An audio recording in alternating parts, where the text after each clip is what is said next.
Hi mga B! Sinasabi ko sa inyo mga B, ito ang bagong obsession ko. Open natin.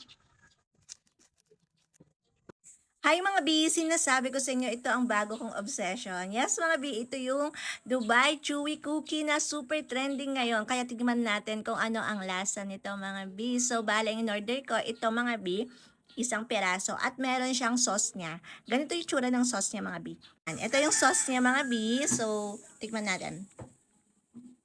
Lasang matcha mga B. Mga B, hindi ito cookie experience ito. Yes, mga B, sa labas, medyo crisp siya.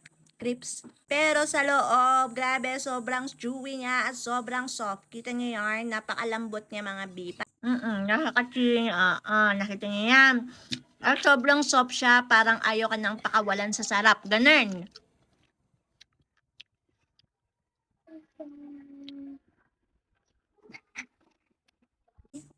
At yung lasa niya mga B, sosyal na sosyal.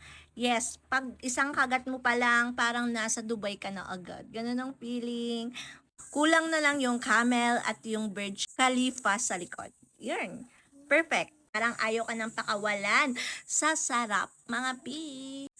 Perfect pang merienda, pang midnight snack, at stress reliever. Pagsawa ka na sa love life mo, sa issue sa buhay, ganun. Kaya mga B, kung gusto mo ng cookie na mayaman ang dating pero abot kaya ang saya, i-Dubai Chewy Cookie na yon.